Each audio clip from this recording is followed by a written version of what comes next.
Hi guys, tonight I am going live with my good friend Trisha. We are talking fitness, self-defense, MMA, lots of good stuff, especially for women to listen to. If you are interested in getting into the self-defense fighting world, or you just want to learn more about why it's so important to be strong, outside the gym and inside the gym, of course. So let me add Trisha on here. No, we're talking to like the one of the when I first met you, I was like, that is so badass that she was a fighter. Yeah.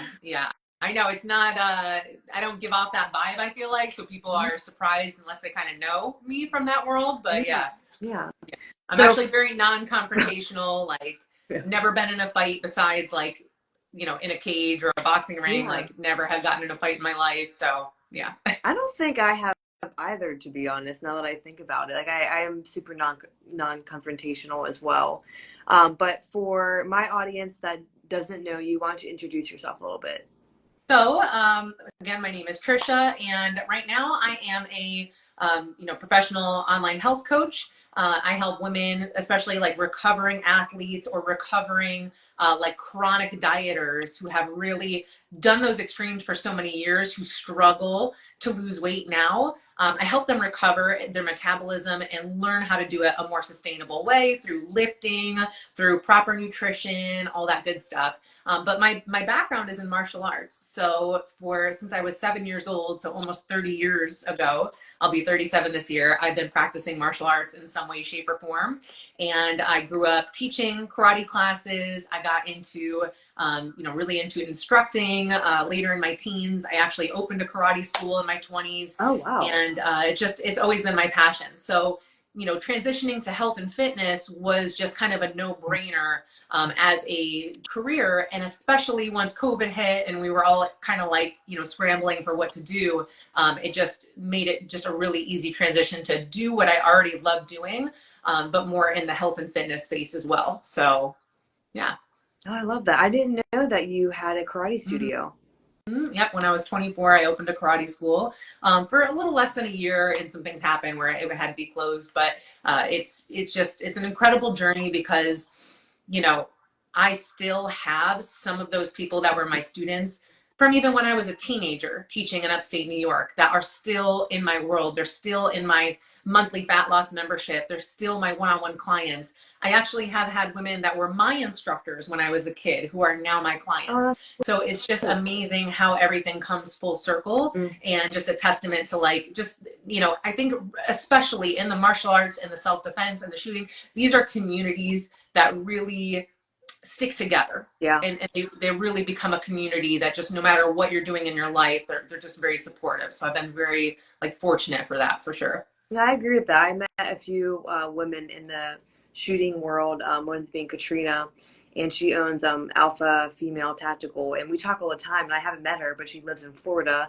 and I'm like, oh, I can't wait to go shooting down there. So it Mm-hmm. definitely is like a community, and Yes. people are Yeah. super open to that. So that's super cool. But for your audience that doesn't know me, I'm Maddie Martinez, also a women's health and fitness coach, and I help women get stronger, become more capable and confident of protecting themselves and being out in the world and feeling strong and enabled to do that. I've recently gotten more into self defense and kind of pushing more in that direction because I think, we all, of course, our mutual mentor, Lacey, always says, like, ask a woman what do they want to do? And if you said, do you want to lose a little bit of weight? They'd say Yeah. yes, which is true. But I think there's so much more value when we start to focus on what is my body capable of doing? Is it capable of getting off the floor really quickly if someone were to come in the house who shouldn't be there? Is it capable to fight off someone, which I don't have that knowledge or ability yet, but just general strength I think is super important and helps us continue towards long-term goals besides what going for a number on the scale like that. You lose Yes. momentum really quick. But I just found a lot of passion with shooting and firearms training, so helping women get stronger for that's been really fun. And I love that. And it's so true. Like coming from my martial arts background for years since I was a teenager, like teaching self defense to women, teaching self Mm-hmm. defense to kids. It's just, yes, there's a skill behind it, and there's reaction, and there's, a lot of technique you need to learn. But also, you're absolutely correct. And that's why fitness is such a big part of the martial arts, because you do have to be able to, you know, have the strength to break away or to run or to fight off an attacker. And if you don't have that physical strength, it's going to be much harder, even if you have great technique. And I'm sure it's the same in the shooting world as well. I'm very much a beginner in shooting. So I've very like lightly gone into that world, but you absolutely have to have the strength to hold the weapon and to be able to like brace yourself. And just, again, that reaction, the cardio, the endurance, the ability to keep yourself calm, like it all ties together, which is so cool. Yeah, and I even think about like I recently posted like a picture I took like 4 years ago of holding, I don't even know what it was, some kind of gun, compared to what I did recently. Not the same thing, but just so much has changed since then with just 6 months of being consistent, Yeah. of training that, like learning how to handle, firearms better and just getting stronger in general, like in the confidence, which I'm Yes. sure when you know you can manhandle someone, for lack of better words, like you feel more confident when you're walking around, right? Yeah. I'm sure you feel this way. Yeah. Confidence, and you're more aware. You just kind of become more in tune with your surroundings. Mm-hmm. So it's, yeah. Yeah, the confidence is huge though. Like that's when I used to teach women self-defense for Mm-hmm. years, and even like with bullying, self-defense for kids. Mm-hmm. The number one first thing is, you know, making sure that like you're holding your shoulders back when you're walking in public. Like Mm-hmm. you're looking confident. You're not looking and standing and holding yourself like a victim. You know, like how, you know, so an attacker, they're gonna scan and look for somebody who they think is weak. That's Mm-hmm. just the truth. They're not gonna pick somebody who looks like they can put up a fight. Yeah. So if you're confident, if you don't just look, I mean, yes, looking strong is one thing, but looks can be very deceiving, especially in the fighting world. You could see some, I could name you some champions in the UFC that are my friends, that if you saw them in the street, you'd be like, that looks like a regular person. You know, they don't walk around looking like Yeah. bodybuilders. A lot of them just look like regular guys and girls. You don't know what they can actually do, but it's the confidence, like you said, that really, and being in shape and being fit and being healthy, like brings that confidence 100%, which makes you less of a target. Would you say probably like some of your, I guess two questions here, some of your maybe harder fights that you had, it was like, not that you were duped, but you didn't realize their capabilities until you got into the ring or in the box, whatever you call 100 it. 100,000%. Yeah. Probably my worst, like most embarrassing, like painful to the heart loss. The one that I, you know, cause there's like, you know, Yeah. there's losses I've had where it's like, it could have gone either way. It was a close fight. Maybe it was a split decision. Maybe I could have won. Maybe another time she could have won, you know? And then I've had fights where I lost, but I showed my heart and I fought through adversity. Right. And then there's this one that I just like, I totally underestimated the girl. And, you know, the saying in fighting is everybody has a plan until they get punched in the face. So you think it's going to go one way and you get hit in the face and you just, you know, and so it was kind of that moment for me right away that I was like, wow, I had no idea how strong she was going to feel. And it did just throw me for a loop 100%. Yeah. I have never been punched in the face. I imagine it's painful.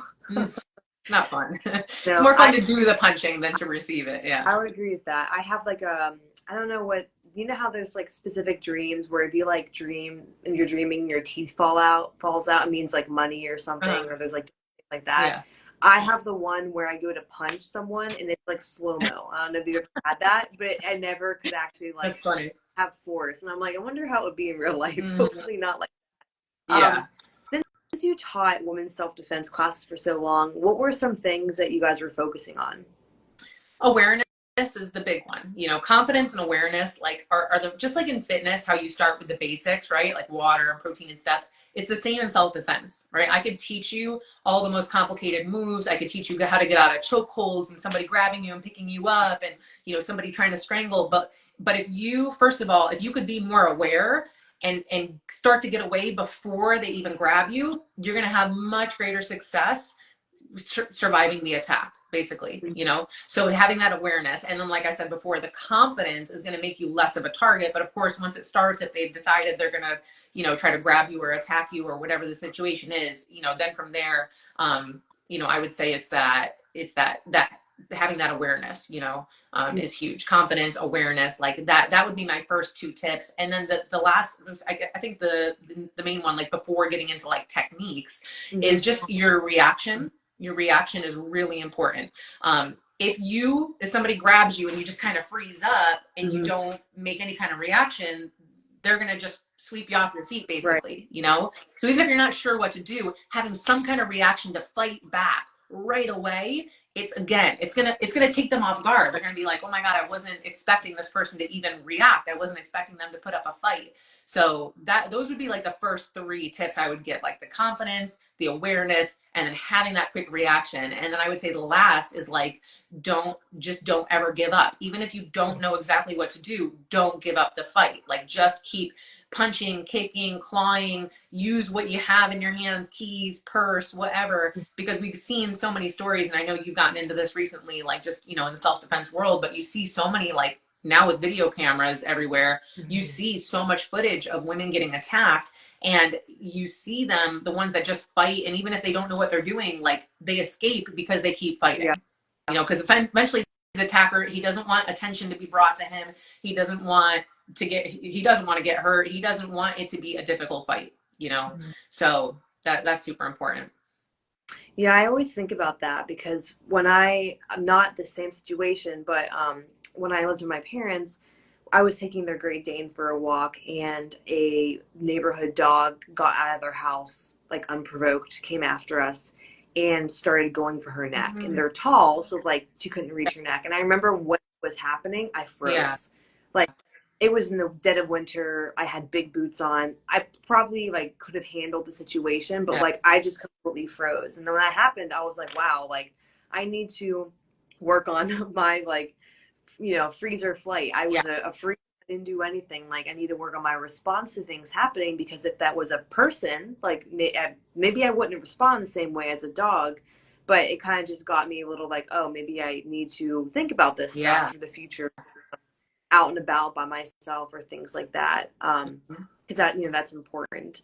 But one thing I was going to say from that is, yeah, that video that I stitched Yeah. was that woman like a year or two ago, that she was in the gym, let someone in, and he was attacking her, and she fought super hard. Yeah. And like that's I think I always think back to like when I used to do CrossFit, and when you're and same for you, when you're in a sport or some kind of physical event and you're pushing yourself, like redlining, I think that has some benefit to getting your body to a position where it's redlining, or getting your body to a position where it's pushing really hard. Maybe not like one rep maxing every day, but Yeah. feeling what it feels like to mentally and physically push yourself, because those situations are when that happens. Yeah. Like she was fighting for her life, literally, to get out of there, in that situation. If you've never trained that mentally and physically, how can you expect yourself to perform when something Yeah. like that happens? Yeah.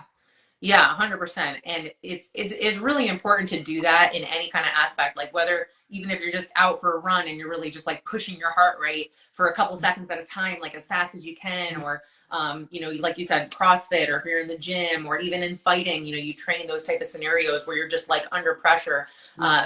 However, the real thing, it never compares. Like you can't compare that adrenaline, but you can certainly prepare for it. And the more times you've prepared and run through these scenarios, and even in your head, even like you said, even just thinking about the next time this happens, how would I react better?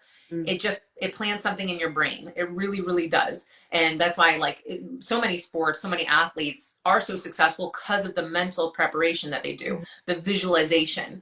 Olympians have been like studied, crossing the finish line and winning the gold medal. And it's like the same reaction in their brain as when it really happens. So it's Oh, really important, even if you can't physically always train that way, that you at least think and be aware. I think that's so good. yeah, that's a good point. I didn't even think of that. There was recently I was flying to Texas, and not this is like self-defense wise, but I think preparation wise, like mentally thinking about it. Long story short, got there way too late. Our airport's like a mess right now, and I didn't get the memo. So I get to through TSA, and I'm like, am I gonna like make my flight? He's like, it's 10 minutes away from where you are right now. There's no way. And it stopped boarding in 10 minutes. And I was like, oh my God. So I go through TSA, and I just book it. Like I don't run a lot. I don't do a ton of cardio, just walking. Yeah. And when I was on the tram waiting to go up 2 flights of escalators, I was just standing there, just like thinking, okay, I'm gonna grab my stuff and just sprint. Grab my stuff and sprint. Just go on, and it's kept thinking in my head, like, because I've been up the escalators before, like, how am I gonna weave and bob my way up? And that was the hardest sprint of my life. I sounded like a smoker for like 5 hours. Yeah. But I was literally thinking about what it was going to look like. I made the Yeah. flight, Yeah. but I just thought about what is it going to look like? How am I? Because I've been to the airport a million times. I know the layout. But just thinking about it, like, does make such a difference whether Yeah. you've tried that or not. But I think that's something to add to like the tool belt of what's going to help us make it through a situation or get through a workout or whatever it is. Yeah. Yeah. 100%. Yeah. The mental is a big part of everything. It is. Mhm. What do you think for, let's say just for like your MMA career, like do you think there was a advantage you had on top of other girls when it came to the mindset? I wouldn't say it necessarily an Hmm. advantage because I think it is something in the sport that most people do try to hone Hmm. in on. Um, However, I did notice a difference in my own success when I started focusing more on the mental preparation. So was it an advantage against my opponents in those fights? Like maybe they didn't prepare as much mentally, but mindset was a big part of it, and a big thing is like learning from your mistakes, learning from your losses. And Hmm. it's so easy. Like if you win or you have success, and like you could even tie this into anything. You could tie this into weight loss. Like when you're losing weight or when things are going well in your life or your business, it's easy to just like, you just keep going. You don't think you could be doing things wrong and get away with it basically. And I Hmm. remember the first time I won a fight, my very first amateur fight that I won, everybody was throwing me flowers. Congrats. Oh my God, you look great. Da, da, da, da, da. One of my coaches, he was always like super tough, super tough, he just said, you need to go back and fix these mistakes because somebody will catch you on them. So it's like when you win or you're doing well and you don't learn from still things that you should be improving on, Yeah. it can catch up to you. So that kind of happened to me for a little bit. And it wasn't until I really started to learn from like the good thing, like the wins and the losses, and put Mhm. everything together, that I started to like skyrocket and get on like a winning streak and really do a lot better. But yeah, the mental is the biggest. And the other thing is just your own, it again relates to everything in life, right? But your own self-confidence. Like we are our own worst Yeah. enemy. And I was my own worst enemy. My own lack of self-belief is 100% what held me back in my career. It's 100% because my coaches used to tell me, you're better than this girl. You train with the best. You're better than this girl. You could beat her every day of the week, but you have to believe it. And if you don't believe it, it's not going to happen when you get in there. So it's like it's so huge, and it's like you could apply that to anything in life, in your business. We could apply it to our businesses. People can apply it to their weight loss. Like if you don't believe that you could actually lose the weight, if you don't believe that you could actually hit that business goal, it's never going to happen. It doesn't matter how skilled you are. So Oh, I believe yeah. that 100%. I been working with a few clients with just berating yourself when you make a mistake. Yeah. And it was funny because I was like, I think I want our goal to be this week when you catch yourself, if you're tracking your macros and let's say you don't hit your protein, you're like, oh, I suck, I'm the Mm-hmm. worst. I'm like, when you catch yourself, do that. Ask yourself, why am I thinking that? Start to pull the Yep. string and ask yourself to get to the root of it. And she's like, okay, I think I can do that.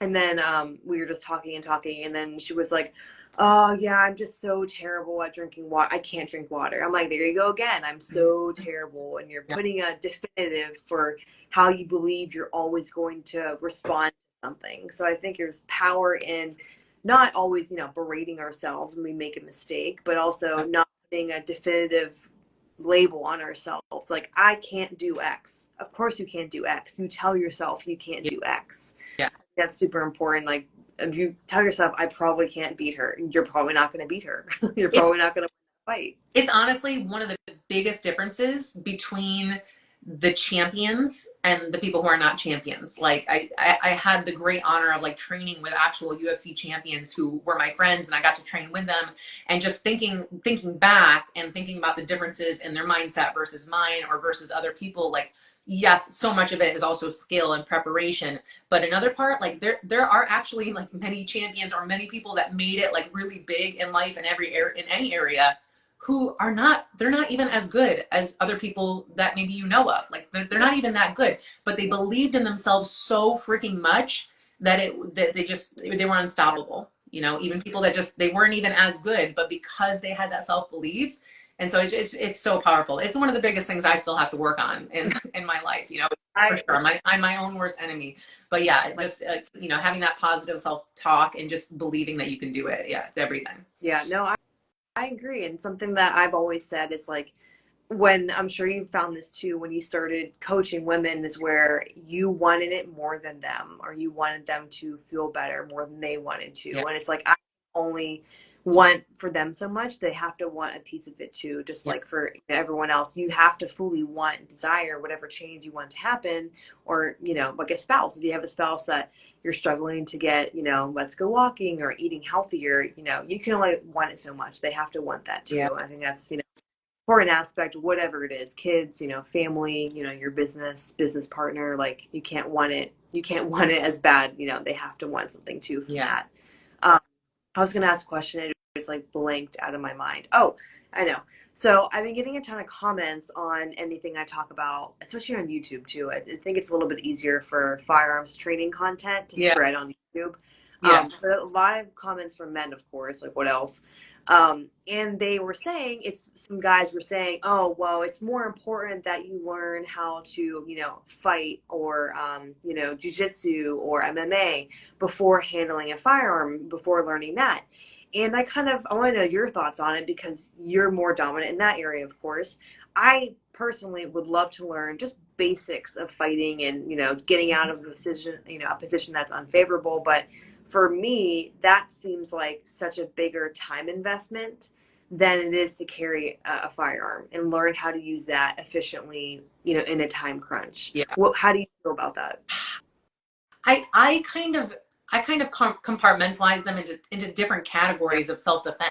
Yeah. I don't think there's a right or wrong order to it. I think it's whatever you're comfortable with starting with. Many women might not feel comfortable picking up a gun right away as their first step into self-defense. Maybe some women will feel more comfortable starting to learn just basic grabs and like standing up self-defense.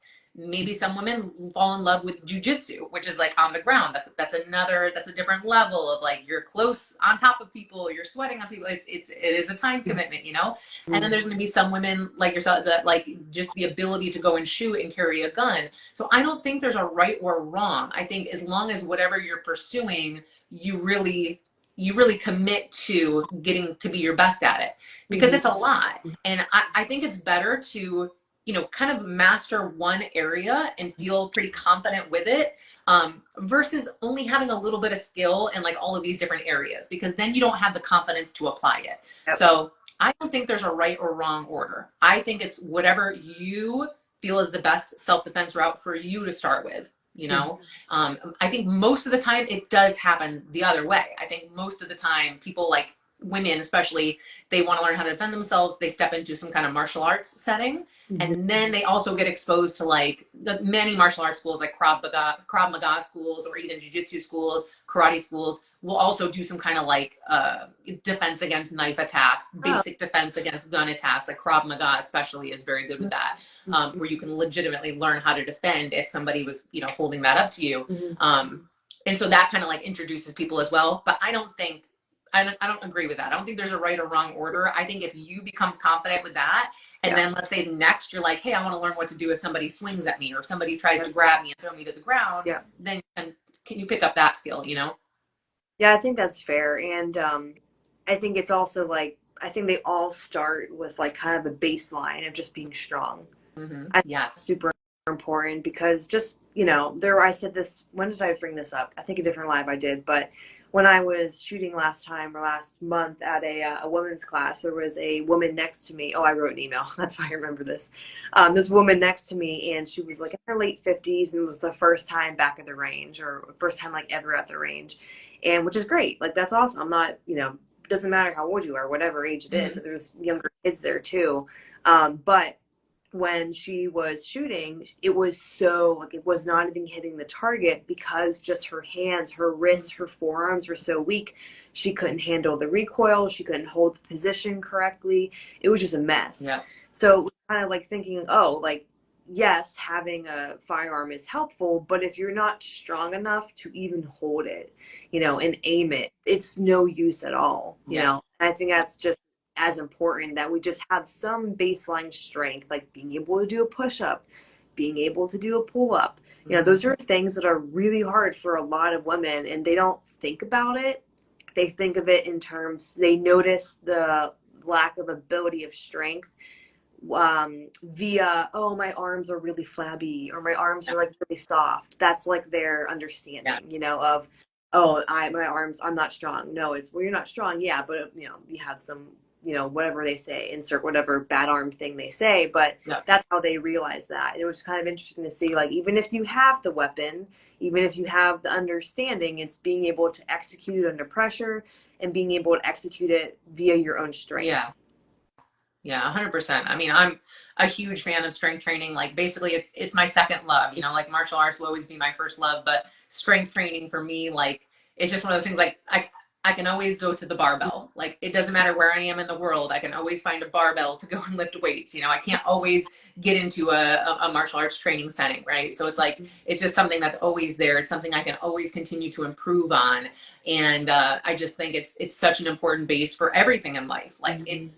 it's so important. Like self-defense, I love that you are tying that together, and I love that you are bringing it from that lens of not just weight loss. Like yes, strength training helps increase your metabolism and it's going to help change your body and make you look the way you want to look in your clothes, and that's all amazing, but it's also really great to have another reason, which is, hey, I'm going to be able to be strong enough to defend myself. I'm going to be strong enough to hold the gun and not drop it, or not, you know, get too tired while I'm defending myself that I can't Mm-hmm. anymore. Like that's such a great reason, because I think a lot of times with women, when they're strength training especially, they don't see the direct correlation. You know, when they're running or when they're in a kickboxing class or when they're doing some kind of cardio activity, they're sweating and they're seeing the calories on their watch and they're like, I worked hard, I burned 500 calories, I'm drenched, I had a great workout. When they lift weights, and especially if they're not as strong at first, it can feel defeating. Like, oh my God, I'm not getting strong still. Like I'm still lifting the same weight. I still don't see that my body change. So I think having another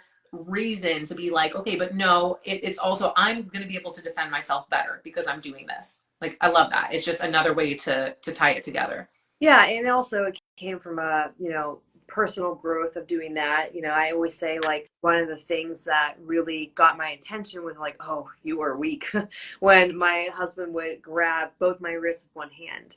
And I'm like, what I do from here? Still don't know yet. We're gonna get that answer eventually.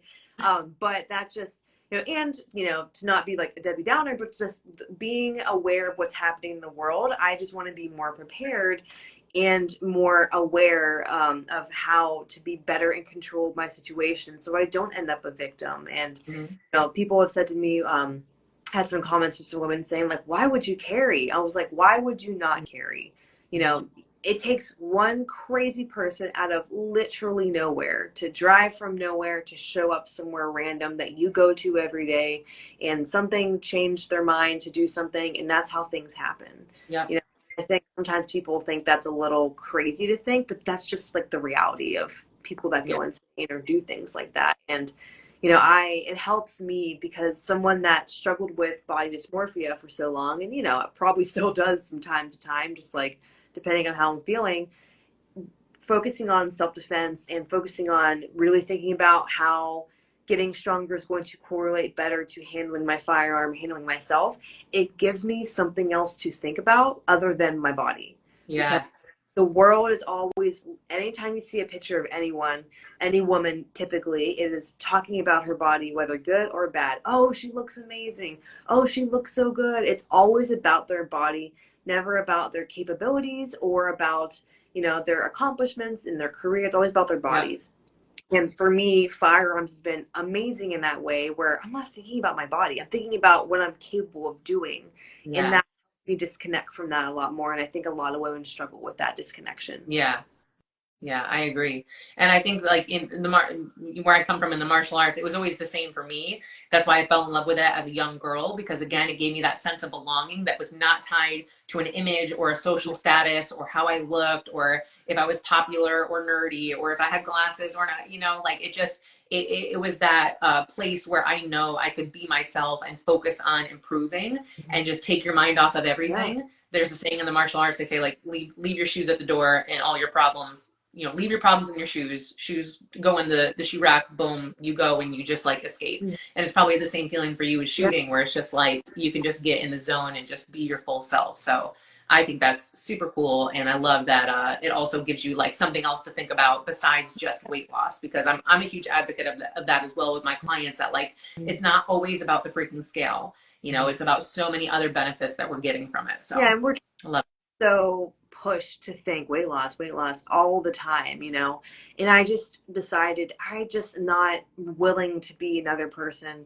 talking about it all the time. And we know like women want to be, marketed to in that way. So it can be kind of hard as a coach to like not, click that weight loss, caption because we yeah, know it's going to get clients in. But, it is also just part of my passion. It's like I'm not passionate about that anymore because you and I both know they can achieve so much more when you focus on strength. And I haven't, the last diet phase I did was before my wedding, like 2 years ago, going on 3 years ago. So I haven't even touched the diet phase. I've yeah, just focused on getting stronger and, healing from my autoimmune thing. But just focusing on the strength side and a lot of mindset work, honestly, I've seen huge transformations in my mindset and in my body without, so I barely go on the scale ever. yeah, And that's been really helpful for my mind as well. yeah, yeah.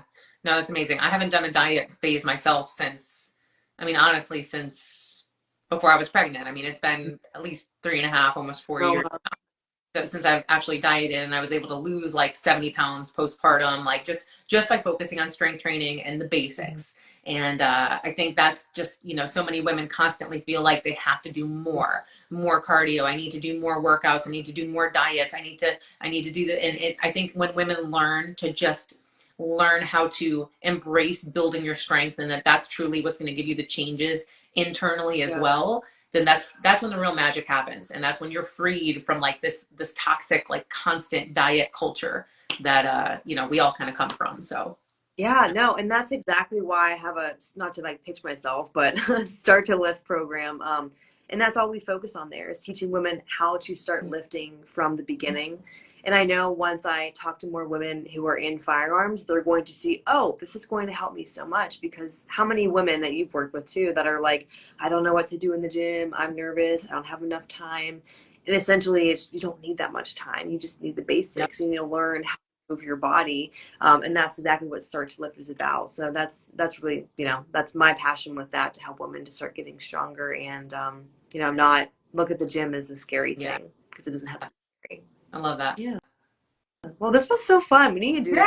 Yeah, I didn't know what direction we were going to go, but it turned out really well. yeah, no, I love this too. Yeah, and I'm super excited for you. So yeah, I keep it appreciate going.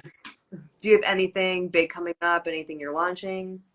Well, right now we are like in the middle of the summer challenge inside of my fat loss membership, but people can still jump into that where, people are just, they're learning how to lift weights as well. We're working the basic like foundations of nutrition and habits. And then also I have my recovered athlete program that I just started, that I have a few athletes in already. And it's for like, I mean, I love to think of like, we're all athletes. It doesn't matter if you've competed in a sport or not. If you do athletic things and you're a woman, like you're a female athlete, in my opinion. And if you're pursuing goals to improve yourself, especially, so many women, whether it was chronic dieting because of sports or just chronic dieting because of years of trying to get smaller, then this program is for you. Because what I'm really trying to help these women do is, detach from the scale, detach from chronically dieting, and just learn how to build their metabolism back up without having to do all of that crap. So that's Mhm. the big thing right now. Yeah. Well, awesome. Well, great. We'll do this Yeah. again. We'll talk more about self-defense and maybe we'll go shooting together one day. Yeah. We'll meet. I love that. I was in Texas with why am I blanking? Lacey and Christopher, and we were talking about future retreats where he does more shooting. I'm like, oh, that would be That's fun really because cool. I Yeah. think it's very empowering, but I go on and on forever about that. Well, thank you guys so much for joining, and I'm sure we will talk more about this. And make sure to leave a comment if you want us to talk about something else in the future. All Thanks. right. Thanks, Bye. Maddie. Bye, everybody.